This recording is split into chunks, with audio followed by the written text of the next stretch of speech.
येतोय मध्ये मध्ये पण कट होऊन होऊन येतोय. हा मी केलं, म्यूट केलं आपलं, तुला होस्ट केलं. हा हा.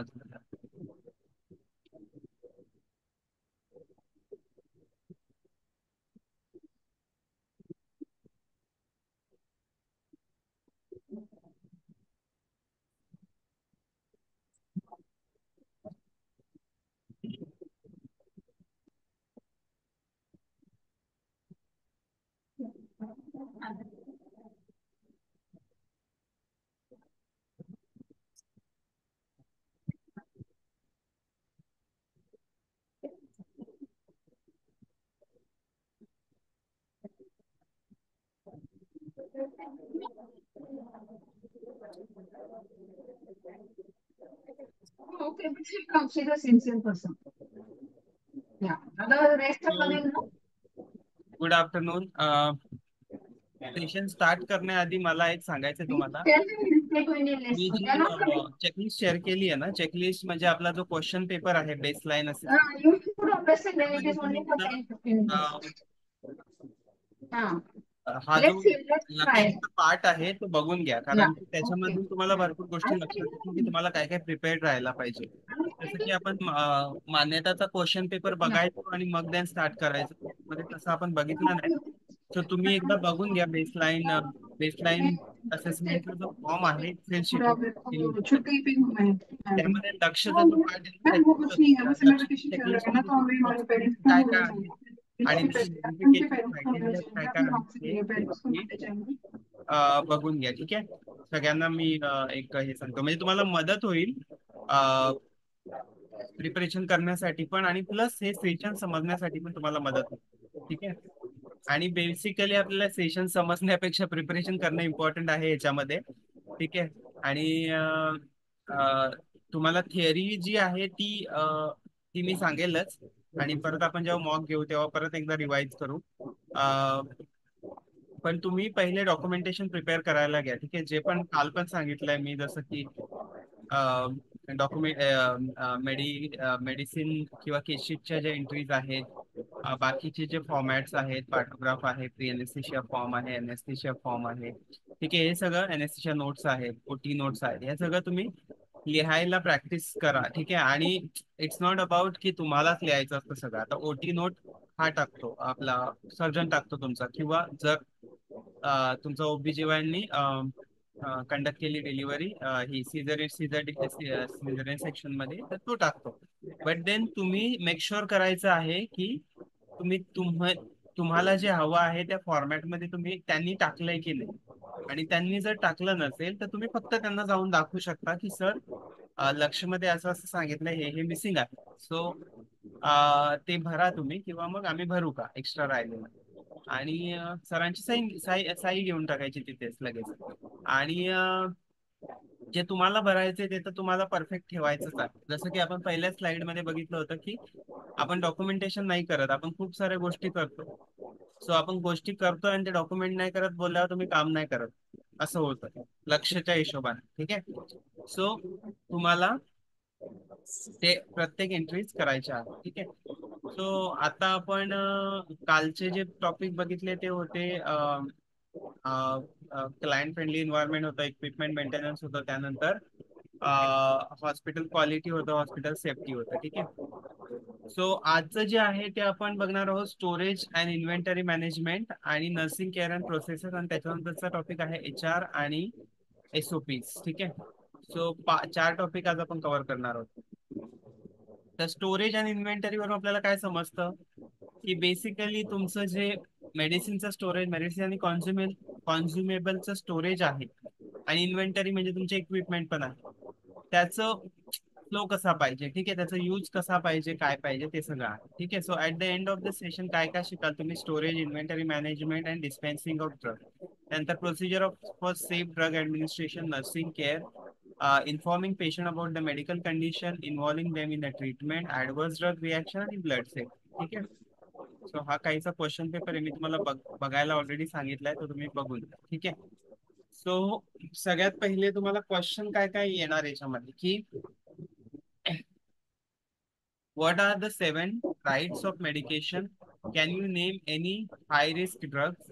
Do you have handover takeover mechanism? What are the step of nursing process? ठीक आहे.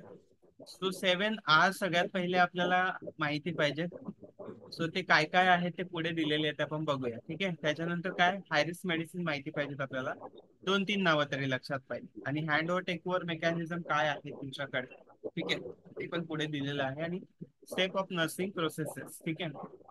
सो त्याआधी आपण बघून घेऊया की तुमची इन्व्हेंटरी रजिस्टर जे तुम्ही मेंटेन करता ते कसं करायचं.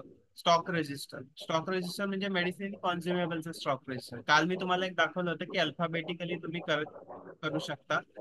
तसं तुम्ही केलं तरी चालेल, किंवा तुमच्याकडे जशी लिस्ट आहे तसं तुम्ही लिहिलं तरी चालेल. अल्फाबेटिकली केल्यामुळे काय होतं की तुम्हाला शोधायला इझी जातं. म्हणजे ए पासून बी पासून सी पासून असं. तुम्ही एक काम करा, कॉम्प्युटरवर सगळी नावं टाका आणि ते अल्फाबेटिक मध्ये एक ऑनलाईन तुम्ही अरेंज करू शकता. आणि देन किंवा मग वर्ड मध्ये पण अरेंज करू शकता आणि त्याचीच प्रिंट घ्या आणि ती प्रिंट इथे लावून द्या. तुमच्याकडे जेवढ्या मेडिसिन आहेत तेवढ्या, तर तुमची ती इन्व्हेंटरी अल्फाबेटिकली अरेंज होऊन जाईल. त्यासोबत तुम्हाला किती स्टॉक आहे आता अवेलेबल, तुम्हाला किती हवा आहे. ठीक आहे. आता मॅक्सलचे इंजेक्शन किती हवे आहेत तुम्हाला, तो तुम्ही बोला की 40 हवे आहेत आम्हाला. ठीक आहे. याच्यामध्ये आमच्या लेबर रूम मध्ये. सो 40 आणि त्याच्यासोबत आपण 25% बफर स्टॉक हा एक कन्सेप्ट असते. Buffer stock. ठीक आहे. बफर स्टॉक म्हणजे काय की एक्स्ट्राचं सामान ठेवतं 25%. 40 आहे तर 40च्या 25% म्हणजे 10, म्हणजे 50 मी ठेवायला पाहिजे. कारण की बफर स्टॉक कशासाठी, एखादं मेडिसिन एक्सपायर झालं, एखादी अँपूल फुटली हे करता करता, सो त्या केसमध्ये तुम्हाला एक्स्ट्रा पाहिजेत म्हणून ते बफर स्टॉक असतं. बफर स्टॉक म्हणजे एक सेफ्टीसाठी आपण एक्स्ट्रा स्टॉक ठेवतो. ठीक आहे.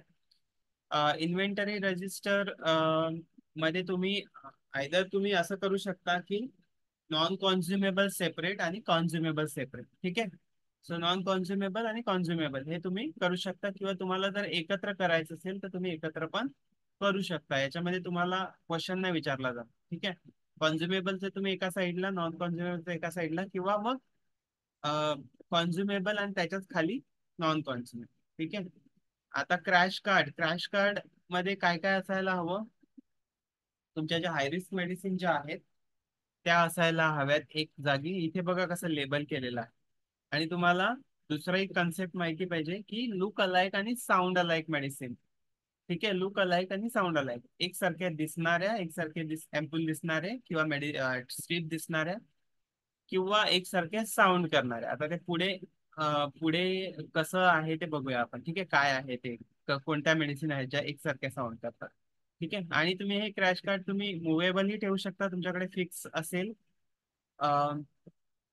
तर फिक्सही ठेवू शकता. पण हे जे आहेत लासा मेडिसिन आणि हाय रिस्क मेडिसिन, ते लॉक अँड की मध्ये ठेवायची गरज नाही. इनफॅक्ट लॉक अँड की करायचंच नाही, कारण की ते पटकन काढायला इझी राहिलं पाहिजे. की उघडण्यासाठी टाइम वेस्ट जातो. ठीक आहे. आता ड्रग स्टोरेज बघा इथे कसं ठेवलेलं आहे. ठीक आहे. सो ड्रग ड्रग स्टोरेज मध्ये डिफरंट कंपार्टमेंट पाहिजे, डिफरंट कॅटेगरीज ऑफ ड्रग्स. ठीक आहे. All medicine container are kept close. So ज्या तुमच्या लूज मेडिसिन आहे त्याचे त्याचे कंटेनर एकदम एअर टाईट क्लोज पाहिजे. ठीक आहे. त्यानंतर ओरल आणि इंजेक्टेबल जे असतात, टॉपिकल म्हणजे जे लोकली अप्लाय करायचे असतात, ओरली जे घ्यायचे असतात, आणि इंजेक्टेबल जे असतात ते कम्प्लिटली सेपरेट पाहिजे. त्याच्यामध्ये बघा कसं दिलंय, ऑइंटमेंट एका ठिकाणी आहे, एका ठिकाणी एका मधल्या याच्यामध्ये जे तोंडाने घ्यायच्या मेडिसिन ओरल आहेत त्या आहेत, लूजच मेडिसिन आहेत किंवा मग स्ट्रिक्ट मध्ये आहेत, आणि इकडे सगळे इंजेक्शन आहे. सो अशा प्रकारे तुमचा स्टोरेज पाहिजे. तुमच्याकडे इन हाऊस फार्मसी असेल तर इन हाऊस फार्मसी वाल्याला पण हाच प्रोटोकॉल फॉलो करायला लावायचा. जर तुमच्याकडे नसेल आणि तुम्ही एका स्टोर रूम मध्ये स्टोर करून ठेवत असाल तर तरी पण हे असं काहीसं तुम्ही हे करू शकता. आता तुम्ही बोलाल की आमच्याकडे अशी कपाटं नाही, तर चालेल, काही हरकत नाही. कपाटं नसतील तरी चालेल, पण तुम्ही सेपरेट सेपरेट ठेवा. ठीक आहे. तुमच्याकडे एकच असं मी बघितलंय खूप साऱ्या हॉस्पिटलमध्ये एकच कपाट असतं जुन्या काळात, तर ते त्याच्यामध्ये पण 3 कंपार्टमेंट असतात, किंवा तुम्ही ते करून घ्या. आणि त्याच्यामध्ये टॉपिकल खाली ठेवा, कॉन्झ्युमेबल ओरली जे घ्यायचे ते मध्ये ठेवा आणि इंजेक्टेबल वरती ठेवा, किंवा तुम्हाला जसं वाटेल ओरली तुमच्याकडे जास्त यूज होत असतील तर वरती ठेवा. सो ह्या प्रकारे तुम्हाला ते करायचं आहे. त्यानंतर लिनन मध्ये फक्त एवढंच आहे की लिनन रजिस्टर तुम्ही नाही बनवलं तरी चालेल, पण प्रोटोकॉल हाच फॉलो करायचे की रक्ताने माखलेले किंवा बॉडी फ्लुइडने माखलेले हायपोक्लोराइड सोल्युशन मध्ये टाकून नंतर तुम्ही जर ते म्हणजे क्लीन करत असाल किंवा मग ऑटोक्लेविंगला टाकत असाल तर ते सगळ्यात पहिले तुम्ही हायपोक्लोराइड सोल्युशन किंवा ब्लिचिंग सोल्युशन मध्ये बुडवून घ्यायचे असतात. आणि जे नॉर्मल असतात, जे बेडवर टाकलेले असतात, ज्याला फ्लुइड वगैरे लागले असतात, ते डिरेक्टली तुम्ही वॉश करून ठेवले तरी चालतील. पण तुमच्याकडे सेपरेट एक कबड पाहिजे ज्याच्यामध्ये तुम्ही लिनन ठेवत असाल. आता लिनन डिस्ट्रीब्युशन करताना पण तुम्हाला कसं करायचं आहे की तुम्हाला लेबर रूम मध्ये दोन चादरी लागणार आहेत, 3 चादरी लागणार आहेत. तर तिथे तिथल्या कपाटामध्ये एक 3 नेऊन ठेवायच्या. त्यानंतर लिनन ट्रान्सपोर्ट करताना तुमचे हँड्स क्लीन पाहिजेत. आणि वॉर्डमध्ये तुम्हाला हवे असतील, किती वॉर्डमधलं जे कपाट असेल तिथे जास्त लागत असतील तर तिथे जास्त नेऊन ठेवायच्या. आणि रजिस्टर न मेंटेन केला तरी चालेल, पण तुम्ही एक सेट प्रोटोकॉल ठेवा की तुमच्याकडे 10 वॉर्डरूम मध्ये असतात, वॉर्ड मध्ये असतात, त्याच्यानंतर 3 लेबर रूम मध्ये असतात, 3 OT मध्ये असतात. असं तुम्ही कुठेतरी लिहून ठेवा. ठीक आहे. मेडिकल गॅसेसचं काल मी सांगितलं तुम्हाला, OT ड्रगचं पण काल सांगितलं. ठीक आहे. स्टॉक रजिस्टरचं मी तुम्हाला ऑलरेडी सांगितलंय. ओके. सो इथे असं आहे की OT साठी एक नोडल पर्सन ठेवा तुम्ही. कारण की कसं आहे माहिती आहे का की खूप सारे लोक जेव्हा ऍक्सेस करतात ना तेव्हा मेडिसिन एक्सपायर होऊन जातात आणि त्याच आपण यूज करतो. असं होतं. आता एकच जर रिस्पॉन्सिबल असेल तर तो रोज नाही पण ऍटलीस्ट 7 दिवसांनी एक एक्सपायरी बघेल आणि ड्रग जे आहे ते रिप्लेस करेल, ऍटलीस्ट हाय रिस्क ड्रग्स जे आहेत. ठीक आहे. आणि बाकी पण तुम्ही ड्रग ठेवत असाल त्याची पण एक्सपायरी तुम्हाला चेक करायची असते. हे तुम्हाला माहिती पाहिजे. ठीक आहे. एक्सपायर असेल तर ते काढून टाकायचं आणि ते रिप्लेस करून टाकायचं. आणि कुठलेही ड्रग हाय रिस्क असतील किंवा नॉर्मल ड्रग्स असतील ते व्यवस्थित लेबल करून ठेवले पाहिजेत.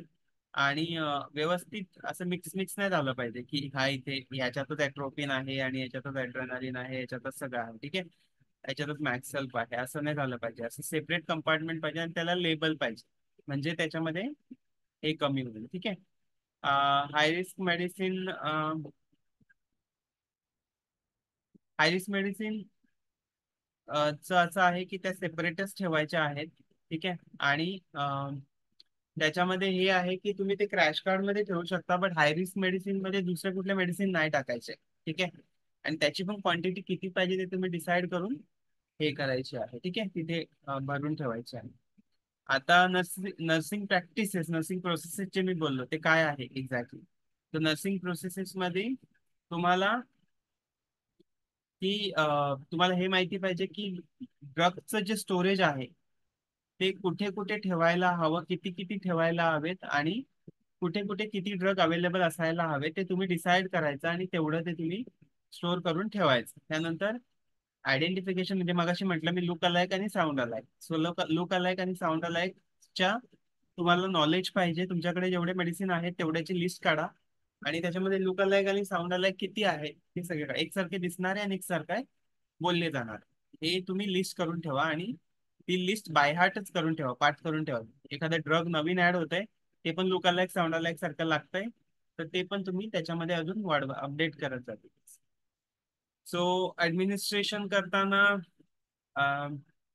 Check the caution measure of each drug and always administer in front of supervisor. म्हणजे तुमच्या सिनियर डॉक्टरच्या याच्यामध्येच तुम्ही जे पण ड्रग देताय ते ड्रग द्यायचा ट्राय करा. आता ते अवेलेबल नसतील तर ठीक आहे, बट अवेलेबल असतील तर त्यांच्या समोरच द्यायचा ट्राय करा. आणि त्याचे कॉशन्स म्हणजे त्याच्या याच्यावर जे स्ट्रिपवर जे लिहिले याच्यावर त्याच्या बॉक्सवर जे लिहिलेले अँपूल किंवा मग वायलवर जे लिहिलेलं आहे ते क्वेश्चन एकदा वाचूनच हे करा. ठीक आहे. सो आता बघा हाय रिस्क मेडिसिनची लिस्ट ही आहे. आणि लासा मेडिसिन कुठकुठल्या आहेत. ठीक आहे. सो लासा म्हणजे काय, लुक अलाइक साऊंड अलाइक. आता याच्यामध्ये दिलेलं आहेत काही लुक अलाइक दिलेले आहेत, काही साऊंड अलाइक. लुक अलाइक ते दिसणारे असतात त्यामुळे ते आपल्याला लक्षात नाही येणार. पण याच्यामध्ये बघा दिलेले साऊंड अलाइक एक मेडिसिन नोवोलॉग आणि नोवोलिन. ठीक आहे. ह्युमुलिन आणि नोवोलिन. त्याच्यानंतर या जरा वेगवेगळ्या मेडिसिन आहेत, आपण मे बी आपल्या यूज मध्ये पण नसतील. बट देन येस, तुम्ही पण असं काढून घ्यायचं आहे, पॅरिन हिस्पॅन, फोलिक ऍसिड, फॉलिनिक ऍसिड. सो त्या ड्रग इंजेक्टेबल असतील किंवा मग ओरल असतील, सगळे लासा मेडिसिन ची लिस्ट बनवून ठेवायची तुम्हाला. आता दुसरं जे आहे, नार्कोटिक आणि सायकोट्रोपिक ड्रग असतात काही आपल्याकडे, असतील नसतील. अनास्थेशियासाठी आपण हे यूज करतो, नार्कोटिक आणि सायकोट्रोपिक. सायकोट्रोपिक तर समजा ठीक आहे, अदरवाईज पण यूज करतो. बट हे जे मेडिसिन आहे ते आपल्याला लॉक अँड की ठेवायचे, लॉक अँड की मध्ये ठेवायचे. शक्य झालं तर डबल लॉक अँड की मध्ये ठेवायचं, बट डबल नसेल तर एक पण चालेल. ठीक आहे.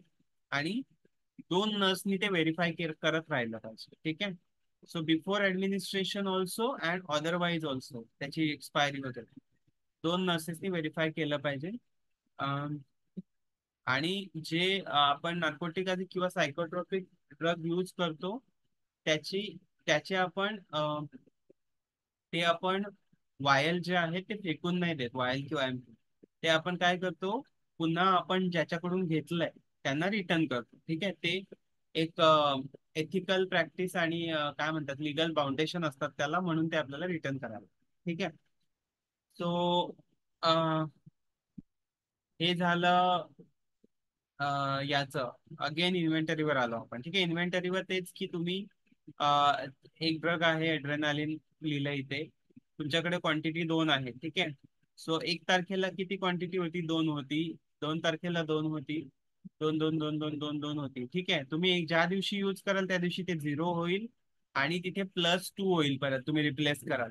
2 क्वांटिटी, मिनिमम क्वांटिटी आपण ज्याला म्हणतो, ती मिनिमम क्वांटिटी 2 2 आहे याची इंजेक्शन, त्याची एक्सपायरी. आणि सो तुम्ही असंच तुम्ही हाताने पण बनवू शकता रजिस्टर. ठीक आहे. सो हे पण अगेन अल्फाबेटिकलीच लिहिलेलं आहे, ABCD नुसार. ठीक आहे. आणि इथे मध्ये जर ड्रग एक्सपायर होत असतील तरी पण तिथे 2x असं करून +2 करायचं. ठीक आहे. सो हे झालं हे. म्हणजे ह्याची गरज नाही. हा, हे पण माहिती आहे तुम्हाला. आता 7R मी सुरुवातीला म्हटलं होतं, ते 7R काय आहेत? Right client, right drug, right route, right dose, right time, right method, right documentation. ठीक आहे. सो 7 राईट्स आहे. राईट म्हणजे राईट पेशंट, राईट क्लायंट म्हणजे दुसऱ्या पेशंटला न देता त्याच पेशंटला, ज्या पेशंटला इंटेंड केलंय आपण द्यायचं, तेच त्याच पेशंट, चुकून दुसऱ्या पेशंटला नाही द्यायचं. राईट ड्रग उचलायचा आहे, वेगळा ड्रग नाही उचलायचा आहे. राईट रूट म्हणजे रूट वेगवेगळ्या प्रकारचे असतात, जसं की IM असतं, IV असतं, ओरल असतं, सबक्युटेनियस असतं, सबलिंग्युअल असतं. त्यानंतर पर रेक्टम असतं, पर वजायनल असतं. सो हे सगळं मला लक्षात आलं पाहिजे, रूट कुठला आहे. व्हेरीफाय करायचा. राईट डोस, 10 mg द्यायचं आहे तर 20 mg नाही द्यायचं, 5 mg नाही द्यायचं, 10 mg द्यायचं. राईट टाइम, कुठल्या टायमाला द्यायचं आहे ते असं नाही झालं पाहिजे की एकदा दिलंय परत दिलं, तर 1 तासानी, जे की रेकमेंडेड नाहीये. 6 तासांनी असेल डोस रिपीट तर 6 तासांनी. राईट मेथड आणि राईट डॉक्युमेंटेशन. ठीक आहे. स्टडी आपण स्किप करूया.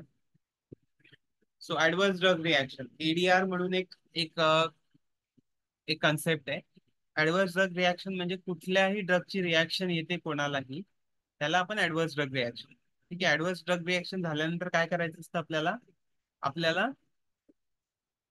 अ, सगळ्यात पहिले पेशंटकडे लक्ष द्यायचं, त्याला जे पण काही झालंय ते ट्रीट करायचं. त्यासोबत आपल्याला एक फॉर्मॅट असतो ADRचा, ऍडव्हर्स ड्रग रिॲक्शनचा, तो भरायचा. तो ऍडव्हान्स ड्रग रिॲक्शनचा फॉर्मॅट मे बी पुढे असेल स्लाइड मध्ये, किंवा नसेल तरी मी तुम्हाला शेअर करेन. तर त्याच्यामध्ये हे असतं की कोणत्या ड्रगनी कधी कुठल्या टायमाला रिॲक्शन झाली, आणि साईन अँड सिम्टम्स काय काय आले, आणि ट्रीटमेंट काय काय दिली. हा फॉर्म भरायचा, आणि हा फॉर्म तुम्ही पेशंट कडून साईन करून घ्यायचा, आणि तुम्ही पण साईन करून एका फाईलला लावून ठेवायचं. ठीक आहे. ऍडव्हर्स ड्रग रिॲक्शन मध्ये हे करायचं असतं. सो ऍडव्हर्स ड्रग रिॲक्शन सोबत एक असतं ट्रान्सफ्युजन रिॲक्शन. ट्रान्सफ्युजन रिॲक्शन मध्ये पण सेम, ब्लड स्टॉप करायचं. त्याच्यानंतर तुमचा ब्लड ट्रान्सफ्युजन फॉर्म भरायचा. आणि सॉरी, ट्रान्सफ्युजन रिॲक्शन नाही आहे, पहिले ट्रान्सफ्युजनची प्रोसेस दिलेली आहे. ट्रान्सफ्युजन करायचं असेल तर काय काय करावं लागतं. सो त्याच्यामध्ये तुम्हाला नीड ऑफ ब्लड आयडेंटिफाय करावं लागते, मग रिक्वेस्ट फॉर ब्लड, ब्लड बँककडे, आणि ब्लड प्रोडक्ट अशा प्रकारे काहीतरी आलं पाहिजे. ठीक आहे. आणि ब्लड ट्रान्सफ्युजन मॉनिटरिंग चार्ट, 15 मिनिटाने, 30 मिनिटाने, 1 आवरने जे पण काय वायटल्स घ्यायचे ते घ्यायचे. ब्लड युनिट नंबर लिहायचा, त्याच्यानंतर blood unit check by name designation, डॉक्टरने एकदा चेक करेल, तुमचं नर्स एकदा चेक करेल, ठीक आहे, हे सगळं लिहायचं.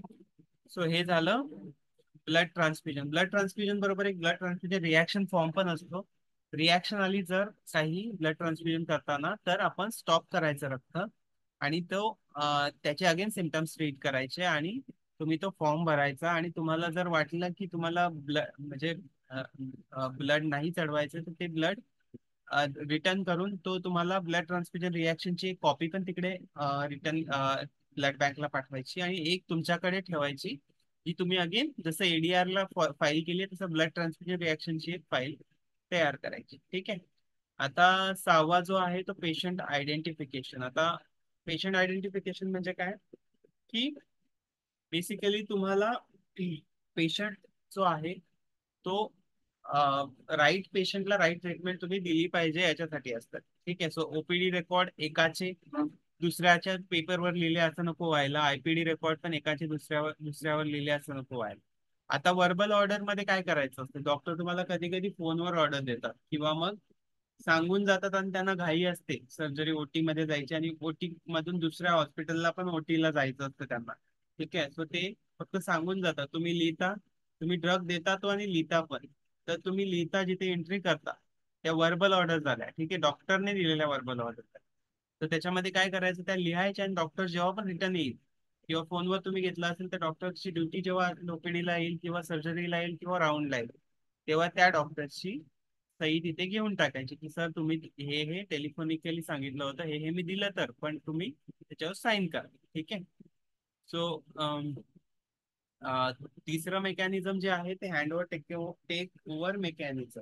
Hand over take over mechanism म्हणजे काय, की आपल्या ड्युटी जशा शिफ्ट होतात, त्याच्या त्यानुसार आपल्याला हँड ओव्हर आणि टेक ओव्हर करायला लागतं. सो हँड ओव्हर म्हणजे काय, की समजा करिश्मा सिस्टर बरोबर सुषमा सिस्टर आले. ठीक आहे. सो त्यांनी काय केलं, करिश्मा सिस्टरची 6 वाजता ड्युटी संपली, त्या 6 वाजता आल्या दुसऱ्या सिस्टर 5:45 पर्यंत. ठीक आहे. सो त्यांनी काय करायचं, हँड ओव्हर मध्ये करिश्मा सिस्टर दुसऱ्या सिस्टरना पूर्ण एक्सप्लेन करणार सगळ्या पेशंटचे, जे पण ऍडमिट आहेत, किंवा जी पण प्रोसिजर चालू आहे, किंवा जे पण डेली बेसिसवर आलेले आहेत, किंवा ओपीडीला आलेले आहेत, त्यांची सगळी कंडिशन समजावून सांगणार. त्यानंतर जी क्रिटिकल केस असेल एखादी, त्याच्यावर जास्त एम्फसाइज करून ते सांगणार, आणि सगळे केस रेकॉर्ड दाखवणार, आणि याच्या पुढे काय काय करायचं ते पण सांगणार. आणि त्यानंतरच ते दुसऱ्या सिस्टर टेक ओव्हर करणार, किंवा त्यांची ड्युटी संपून त्या जाणार. ठीक आहे, हँडओव्हर कर. हाय रिस्क पेशंटसाठी आपल्याला जे रिसोर्सेस अवेलेबल लागतात, ते आहेत wheelchair, handrail, signages board, parking space, clear pathway, washroom with grab bars. त्याच्यानंतर in registration counter senior citizen physically handicap are given priority. List of high risk cases should be available with relevant staff, and high risk are managed as per defined procedure.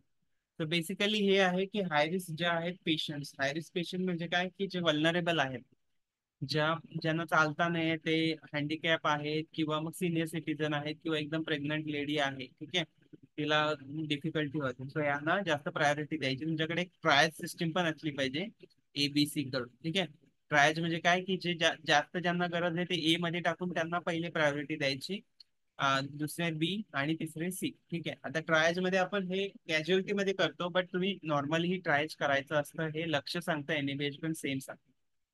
आणि इथे हे सांगितलेलं आहे की सगळं त्यांना available पाहिजे, wheelchair पाहिजे, मला जर स्ट्रेचर, व्हीलवाला स्ट्रेचर आहे तो पाहिजे. त्यानंतर ॲडिक्युट पार्किंग स्पेस पाहिजे, पार्किंग स्पेस असेल तर त्यांना उतरायला चढायला गाडीतून इझी होईल. ह्या सगळ्या गोष्टी त्यांच्याकडे अवेलेबल पाहिजे तुमच्याकडे.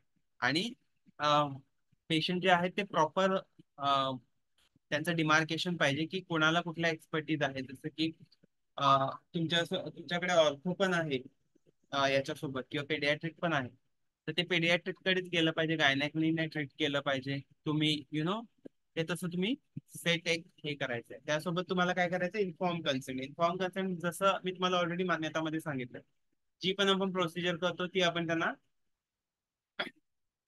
हे सांगतो. ठीक आहे, समजावून सांगतो. आणि त्यासोबत त्यांना इन्फॉर्म कन्सेंट मध्ये हे असतं, व्हर्बल कन्सेंट मध्ये असतं की व्हर्बलीच आपण घेतो. इन्फॉर्म कन्सेंट मध्ये काय असतं की आपण एक फॉर्म साईन करून घेतो. ठीक आहे. सो आपल्याला, तुम्ही बघत असाल तुमच्या लेबर रूम शीट मध्ये, लेबर रूम केस शीट मध्ये तुम्ही बघत असाल की तुम्ही प्रोसिजर करताना, म्हणजे नॉर्मल डिलिव्हरी करताना पण काही हॉस्पिटल, किंवा मग सिझर करताना तर घेताच. तर तुम्ही एक कन्सेंट घेतलेली असते, ती असते इन्फॉर्म कन्सेंट. ठीक आहे. ती प्रत्येक केसमध्ये घ्यायची असते. आता नॉर्मल डिलिव्हरी मध्ये पण तुम्ही सुरू केली तर चांगली गोष्ट आहे, इन्फॉर्म कन्सेंट घ्या. ठीक आहे. जी पण कंडिशन आहे ती लिहायची तिथे, आणि नॉर्मल डिलिव्हरी करताय आपण ते करायचं. आता steps of nursing process. Nursing process मध्ये काय काय स्टेप्स आहेत ते आहे. सगळ्यात पहिले काय करायचं असतं, असेसमेंट. सो असेसमेंट म्हणजे त्याच्यामध्ये आपण जशी हिस्ट्री टेकिंग करतो. लेडी आली तुमच्याकडे, हिस्ट्री तुम्ही घेता. Obstetric history, clinical history, medical history, surgical history आणि फॅमिली हिस्ट्री. त्यानंतर तुमचं डायग्नोसिस काय आहे त्याच्यावर, नर्सिंगचं डायग्नोसिस. ठीक आहे. So identify the patient problem. तुमच्या एवढ्या वर्षाच्या क्लिनिकल प्रॅक्टिस मधून तुम्हाला डायग्नोसिस तुमच्यानुसार, हा तुम्ही डॉक्टरवर डिपेंडेंट नाही राहायचं, तुमच्यानुसार काय डायग्नोस होतंय त्याला ते तुम्ही काढायचं. त्यानंतर त्यानंतर डॉक्टर्स ला आयदर डॉक्टरशी डिस्कस करून, किंवा तुम्ही स्वतःचं डॉक्टर अवेलेबल नसेल तर तुम्हाला प्लॅन करावा लागेल की काय काय त्याला द्यायचं आहे. ठीक आहे. त्यानंतर तुम्ही डॉक्टरशी डिस्कस करून तुम्ही ते इम्प्लिमेंट करा. ठीक आहे. तो तुम्हाला ड्रग्स कुठले द्यायचे, किंवा त्याला कुठली प्रोसिजर द्यायची आहे, वगैरे वगैरे. आणि शेवटी तुम्हाला इव्हॅल्युएट करायचं. इव्हॅल्युएट म्हणजे तुम्ही जी इम्प्लिमेंटेशन, तुम्ही जे ड्रग दिले ते किती वर्क करतायत हे फक्त इव्हॅल्युएशन करायचं, आणि त्याचं हेल्थचं इव्हॅल्युएशन करायचं. त्याच्यामध्ये अजून तुम्हाला काही चेंज करायचं आहे का, किंवा त्याला अजून काय डाएट मध्ये सांगायचं आहे का, वगैरे वगैरे. ठीक आहे. सो हे झालं पहिलं सेशन. ठीक आहे. सो आता आपण क्विकली फॅसिलिटी स्टँडर्ड 8, 9, 10 बघूया. ठीक आहे. आपल्याकडे फक्त 15 मिनिटं शिल्लक आहे. सो 8, 9, 10 मध्ये हे दिले स्टोरेज आणि सॉरी, स्टोरेज इन्व्हेंटरी मॅनेजमेंट आपण शिकलो. 8, 9, 10 मध्ये ह्युमन रिसोर्स आहे, क्वालिटी सर्कल अँड रिव्ह्यू आहे, आणि सर्जिकल सेफ्टी आहे. याच्यामध्ये काय बेसिक, खूप बेसिक आहे. ह्युमन रिसोर्स मध्ये बेसिकली तुम्हाला काय करायचं असतं की तुमची HR फाईल तुमच्याकडे पाहिजे. स्टाफिंग रेशो तुम्ही काढलेला पाहिजे, की जसं की स्टाफिंग रेशो काय असतं की तुमच्याकडे 9 डिलिव्हरीज होतात, 10 डिलिव्हरीज होतात, तर तुमच्याकडे किती नर्सेस अवेलेबल पाहिजे, किती वॉर्ड बॉय अवेलेबल पाहिजे. ठीक आहे. हे सगळं, आता तुमचा गायनॅक तर एकच असतो, किंवा नवरा बायको असतात 2 असतात, तो ठीक आहे, 1, 2 काही पण चालेल. पण तुमचा स्टाफ किती पाहिजे, मावशी किती पाहिजे, हे सगळं डिफाईन तुमचं पाहिजे गव्हर्नमेंट ऑफ इंडियाच्या गाईडलाईन नुसार. त्यानंतर तुमचं ड्युटी रोस्टर इन ऍडव्हान्स बनलेलं पाहिजे. Roles and responsibility job description बनलेलं पाहिजे, क्लिनिकल स्टाफचं प्लस ऍडमिनिस्ट्रेटिव्ह स्टाफचं. तुमच्याकडे पिरियॉडिक ड्रिल झाल्या पाहिजे, तुमची ट्रेनिंग झाली पाहिजे, आणि तुमचा ट्रेनिंग रजिस्टर पण मंथली बनला पाहिजे. मंथली एक टॉपिक तरी झाला पाहिजे. आता HR फाईल मध्ये काय काय पाहिजे, जॉईनिंग लेटर पाहिजे, JD पाहिजे, जॉब डिस्क्रिप्शन, बायोडेटा पाहिजे, मेडिकल हिस्ट्री पाहिजे, इमर्जन्सी कॉन्टॅक्ट पाहिजे, बँक डिटेल पाहिजे, ट्रेनिंग रेकॉर्ड पाहिजे, क्रेडेन्शियल पाहिजे, ID आणि ऍड्रेस प्रूफ पाहिजे, कॅरेक्टर सर्टिफिकेट. कॅरेक्टर सर्टिफिकेट प्रत्येकाकडे नसतं, नसेल तरी चालेल. एक्सपिरियन्स सर्टिफिकेट जुने जर असेल, फ्रेशर असेल तर एक्सपिरियन्स सर्टिफिकेट नसेल. इम्युनायझेशन रेकॉर्ड पाहिजे, ग्रुप इन्शुरन्स जर असेल तुमच्या हॉस्पिटल प्रोव्हाइड तर. त्याच्यानंतर रेकॉर्ड ऑफ गुड वर्क, त्याच्यानंतर रेकॉर्ड ऑफ डिसिप्लिनरी ऍक्शन, तर डिसिप्लिनरी ऍक्शन एखादी घेतली असेल तुमच्यावर तर त्याचं पण हे पाहिजे. आता हे जे आहे HRचं, ते तुमचा जो इन्चार्ज आहे त्यालाच सगळं फॉलो करायचं आहे. ठीक आहे. त्यानंतर तुम्हाला सगळ्या ज्या ट्रीटमेंट गाईडलाईन आहेत ते माहिती पाहिजेत. त्यात मी तुम्हाला ऑलरेडी मान्यतामध्ये शिकवलंय. ड्युटी रेस्टर तुमचं 15 दिवस आधी तरी बनलेलं पाहिजे, म्हणजे जसं करिश्मा सिस्टरला माहिती पाहिजे की माझं 15 दिवसानंतर ड्युटी काय आहे, कुठल्या कुठल्या शिफ्टची ड्युटी आहे. ठीक आहे. सो अकॉर्डिंगली ते मॅनेज. सो तुम्ही जे ट्रेनिंग घेता मंथली, मी म्हटलं ते मंथली ट्रेनिंग मध्ये तुम्हाला काय काय करायचं असतं. तुम्हाला आधी प्री टेस्ट घ्यायची असते, म्हणजे मॅनेजरला. आणि त्या एखाद्या टॉपिकवर तुम्ही जेव्हा ट्रेनिंग देता त्यानंतर पोस्ट टेस्ट पण घ्यायची असते. सो प्री टेस्ट आणि पोस्ट टेस्टचा स्कोर कम्पेअर करायचा असतो. सो स्टाफची हेल्थ इम्पॉर्टंट आहे. ऑलरेडी मी तुम्हाला सांगितलं, एक ADR फॉर्मॅट, एक आहे निडल स्टिक इंजुरी. ठीक आहे. निडल स्टिक इंजुरीचा पण फॉर्मॅट आपल्याला मेंटेन करायचं. निडल स्टिक मध्ये काय करायचं आहे की निडल स्टिक जर तुम्हाला इंजुरी झाली, पहिली गोष्ट तर निडल स्टिक इंजुरी नाही व्हावी म्हणून रिकॅपिंग वगैरे ह्या गोष्टी नाही करायच्या आहेत. ठीक आहे. खूपदा आपण रिकॅपिंग करायला जातो, रिकॅपिंग न करता डायरेक्टली आपण फेकायचं असतं ते. ठीक आहे. सो रिकॅपिंग करतानाच जास्त निडल स्टिक इंजुरी होतात. तर तुम्हाला काय करायचंय, सगळ्यात पहिले जायचं ज्या पेशंटला तुम्ही इंजेक्शन दिलंय त्या पेशंटची हिस्ट्री बघायची, त्याला HIV, HB, AG किंवा असं काही नाहीये, गोनोरिया वगैरे ह्या सगळ्या गोष्टी असतील तर तुम्हाला अ, लगेच टेस्ट टेस्ट करून घ्यायच्या आहेत तुमच्या, की तुम्हाला पण ते इन्फेक्शन झालंय का. ठीक आहे. आणि तुम्हाला त्या गोष्टी हे त्यानंतर तुम्हाला काय करायचंय, हात जो आहे तो चोखायचा वगैरे नाही. ठीक आहे. सक नाही करायचा. ग्लव काढून तुम्हाला टॅप वॉटर खाली हात धुवून काढायचा आणि मग त्याला बँडेड वगैरे काय करायचं असेल ते करायचं. ठीक आहे. जर त्या पेशंटचं काही नसेल, HIV वगैरे पॉझिटिव्ह नसेल, तरी सुद्धा 15 दिवसांनी एकदा लॅब टेस्ट करून घ्यायच्या. आणि एक एडियाचा फॉर्म, सॉरी, निडल स्टिक इंजुरीचा फॉर्म असतो, तो निडल स्टिक इंजुरीचा फॉर्म आपल्याला भरायचा असतो. हा एक क्वालिटी इंडिकेटर आहे आपल्याकडे. निडल स्टिक इंजुरी किती होतात, फेब्रुवारीमध्ये किती व्हायच्या आणि जूनमध्ये किती कमी केल्यात आपण, हा एक क्वालिटी इंडिकेटर आहे. म्हणून तो निडल स्टिक, इव्हन एडीआरचं पण तसंच आहे आणि ब्लड ट्रान्सफ्युजन रिॲक्शनचं पण तसंच आहे. तर एक क्वालिटी इंडिकेटर. सो हे सगळं मी तुम्हाला सांगितलेलं आहे, गॅदर इन्फॉर्मेशन. प्रिव्हेंट करण्यासाठी पण मी सांगितलेलं आहे. ओके. सो HR ला काय काय बेनिफिट असायला हवेत हे इथे दिलेलं आहे. ग्रीव्हान्स रिड्रेसल मेकॅनिझम पाहिजे तुमच्याकडे. ग्रीव्हान्स रिड्रेसलची एक कमिटी फॉर्म झालेली पाहिजे.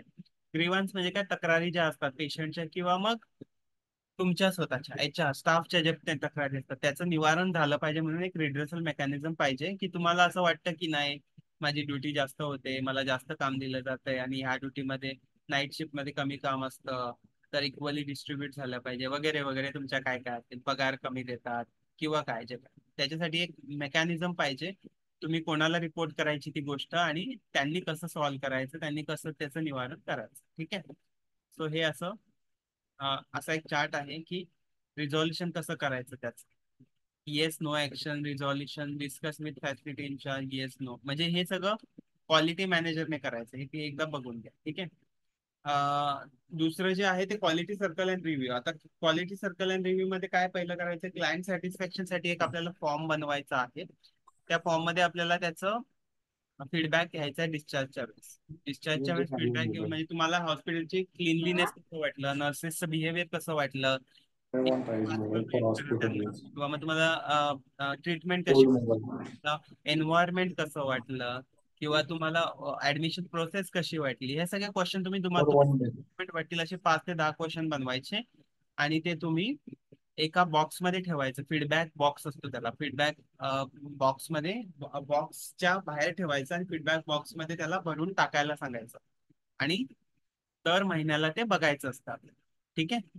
दर महिन्याला ते बघायचं की कोणी किती रेटिंग दिली आणि त्याच्यानुसार तुमची क्वालिटी इम्प्रूव्ह करण्यासाठी तुम्हाला ऍक्शन घ्यायचे असतात. क्वालिटी अश्युरन्स आणि SOPs तुमच्या पाहिजे. इंटरनल असेसमेंट, ऑडिट पाहिजे, इंडिकेटर आणि रेफरल सर्व्हिस. आता पेशंट फीडबॅक फॉर्मचं ऑलरेडी मी तुम्हाला सांगितलेलं आहे. असं काहीतरी अभिप्रायपत्र डिस्कस. ठीक आहे. हॉस्पिटलमध्ये येण्याची वेळ, पहिल्यांदाच हॉस्पिटलला येण्याचे कारण, हॉस्पिटलमधील स्वच्छता किती ठीक, उत्तम, अतिउत्तम, त्याच्यानंतर हॉस्पिटलमध्ये लागलेल्या वेळापेक्षा कमी अपेक्षा, हा तुम्ही हे पण यूज करू शकता किंवा तुमचं तुम्ही मॉडीफाय करू शकता. ठीक आहे. ग्रीव्हान्स हँडलिंग मध्ये पण सेम, पेशंटच्या हँडलिंग मध्ये पण सेम ग्रीव्हान्स कमिटी असायला पाहिजे. आणि क्वालिटी अश्युरन्स मध्ये तुमची एक क्वालिटी सर्कल असायला हवं, ज्याच्यामध्ये 4 ते 5 मेंबर असतील. ते मंथली मीटिंग घेतील, मी तुम्हाला काल पण सांगितलं. आणि त्याचे MOM बनवतील. MOM बनवल्यानंतर MOM मध्ये काय काय काय डिस्कस झालं, काय काय करायचंय पुढच्या महिन्यामध्ये, ते गोल सेट करणार आणि मागच्या महिन्याचा रिव्ह्यू करणार पुढच्या मीटिंग मध्ये, की काय काय आपलं झालं. SOPs तर मी तुम्हाला ऑलरेडी सांगितलेलं आहे. ठीक आहे. त्यानंतर हे तर लक्ष आणि मान्यताचे हे स्टँडर्ड दिलेले आहेत. ऑडिट्स तुम्हाला कंडक्ट करायचे असतात. तर ऑडिट्स मध्ये आपण एक ऑडिट ऑलरेडी सांगितलेलं आहे की रॉक्सिन क्लासिफिकेशनची ऑडिट आपण कंडक्ट करतो.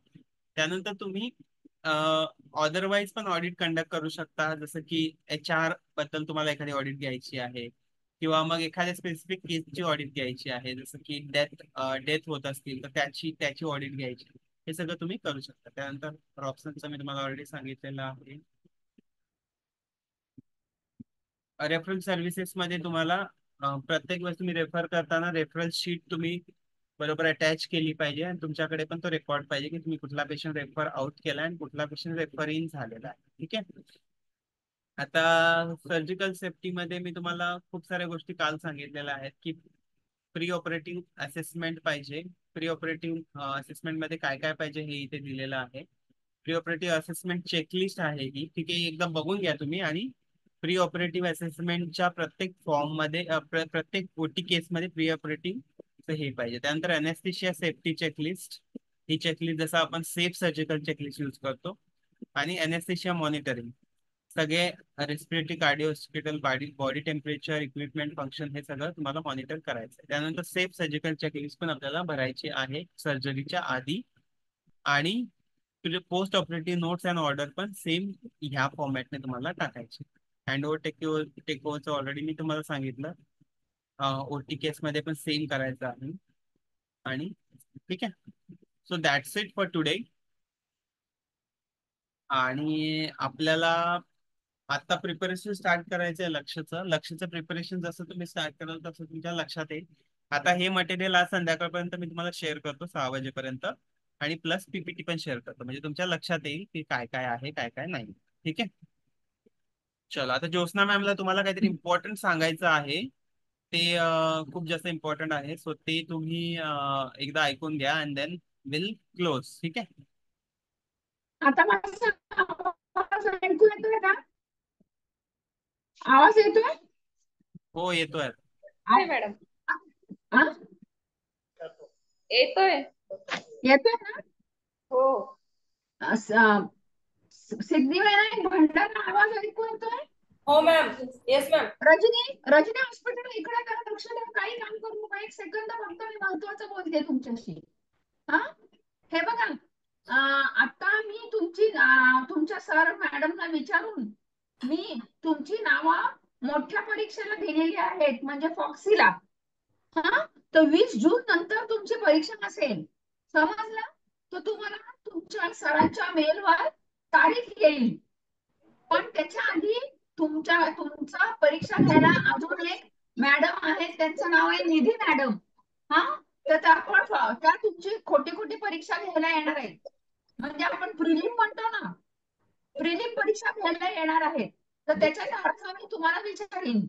पण 20 जून नंतर तुमची वार्षिक परीक्षा असणार आहे. सगळे तयारीत आहेत ना? रजनी हॉस्पिटल तुम्ही तयारीत आहात ना? सिद्धिविनायक, हा, Bhandara, yes ma'am. Yes ma'am. Karishma madam, सगळे तयार आहेत ना तुम्ही? हा, हो हो. आता मला सांगा की तुमच्यापैकी कोण इन्चार्ज आहे? मी कोणाला फोन करू? आता आपल्याला प्रिलिमची एक्झाम घ्यायची आहे.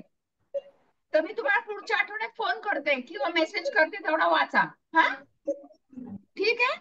बाकी एकदम छान आहे. तुम्ही सगळेजण आता मीटिंग सोडून जा, कारण आम्हाला तुमच्या सरांशी आता बोलायचंय. तर प्रत्येक जण आपल्या सर मॅडमला सांगा की मोठे डॉक्टरांची मीटिंग सुरू झाली आहे, त्यांना जॉईन व्हायला सांगा. आणि तुम्ही जा. ठीक आहे. Bye, thank you. Bye ma'am. पुण्याला आल्यावर मला भेटा. आणि आम्ही आलो होतो मॅम पुण्याला. मग यायचं ना माझ्याकडे. तुमच्या हॉस्पिटल जवळूनच गेली मॅम, पण मी यायला वेळ नाही मिळाला. अरे, या मग परत कधी आलात तर या मला भेटायला. आणि पहिल्या झटक्यात पास व्हा बर का. तुम्ही आता आपल्याला मॅम आमच्या पाठीशी. आम्ही हो. हा, नाही, तुम्ही चांगला रिस्पॉन्स दिला. अटेंडन्स पण चांगला होता तुमचा. फक्त कोणी फोन उचलले नाहीत मी केलेले, पण बाकी ठीक आहे. Okay, so well done, thank you. आणि तुम्हाला goodbye. Goodbye ma'am. तुम्हाला मीटिंग लीव करायला लागेल, आम्हाला नाही करता येणार, कारण आमची पुढे आहे डॉक्टरांची मीटिंग. ओके, तर ठीक तुम्ही आहे तुमच्या सर राठी मॅडमने सांगा जॉईन व्हायला. मॅम. कुठे गेले ते? Bye ma'am. Rathi madam. Okay, सांगते मॅडम. बाय. हो, बाय. बर का दीपाली, हो, मॅडमला बाय. सांग जॉईन व्हायला सांग मॅडमला. हो, सांगते. हा, okay, thank you. Okay, thank you ma'am. Yes, thank you. Bye bye. Bye. Cut कर आणि सरांना सांग मीटिंग. आणि 20 तारखेला परीक्षा आहे. एक मॅडम येणार आहे इथे. नाही, इथे नाही होणार आहे, ऑनलाईन आहे. ऑनलाईन परीक्षा आहे. सर अगं हे होत नाहीये ना बंद. एंड ए नंदिनी काय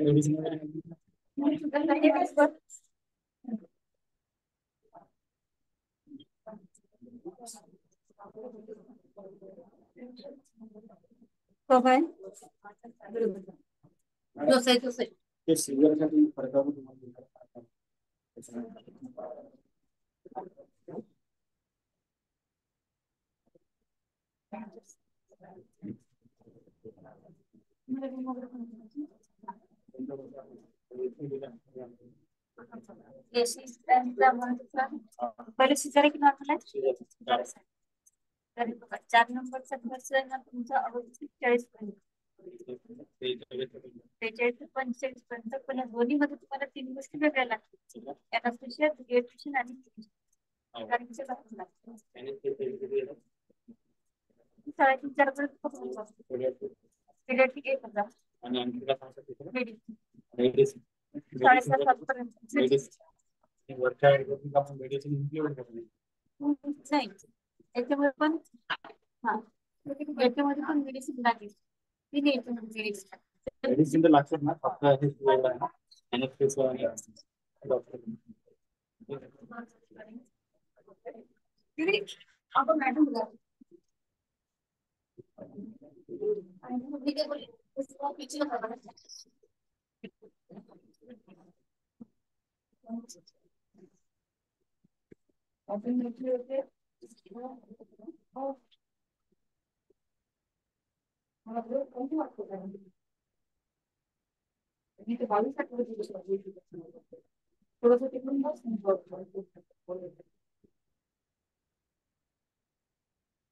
आणि जी आता गोळ्या विचार करू तू या 3-4 दिवसात तुला पडला ते नाही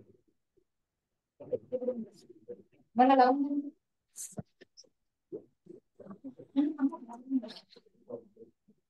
माझ्या मुंबईत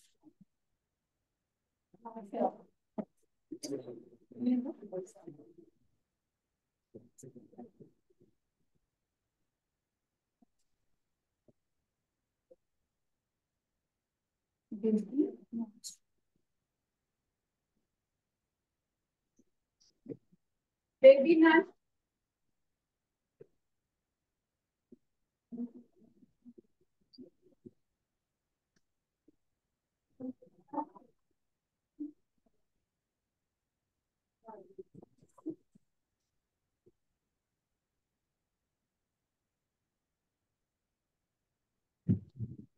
दीपाली मॅडम येत आहेत का? राठी मॅडम येत आहेत? दीपाली हो येतात मॅम येतात. हा okay thank you.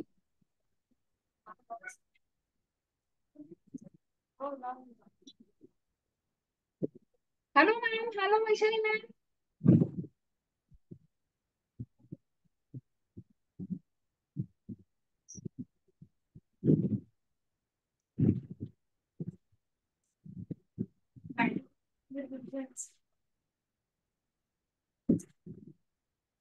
Hello, Jyotsna ma'am. Hello. Thank you for making us attend your training, ma'am. Thank you. Let us see. The other two are coming. Yes, ma'am.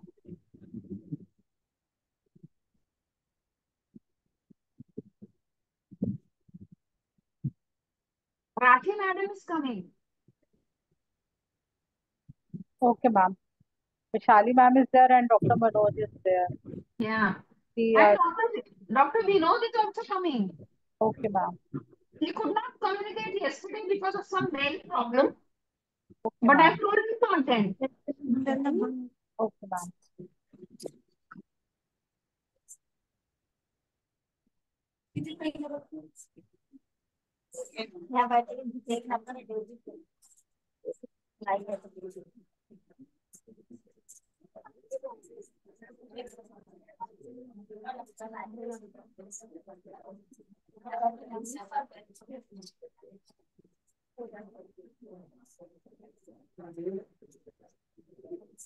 Hello.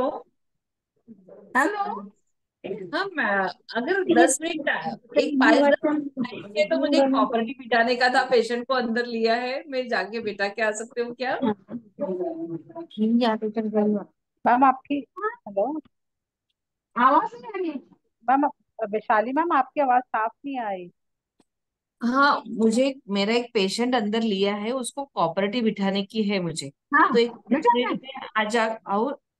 ठीक है, हाँ ओके, हाँ। Yes, thank you.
मी बघून घे, मी जर तुला वर ठेवले दाखवतो. हे पण छान आहे, पण त्यांच्याकडून पण बोलायचं नाही का? बरोबर आहे, म्हणजे जरा पोस्टर मोठंच असायला पाहिजे मला.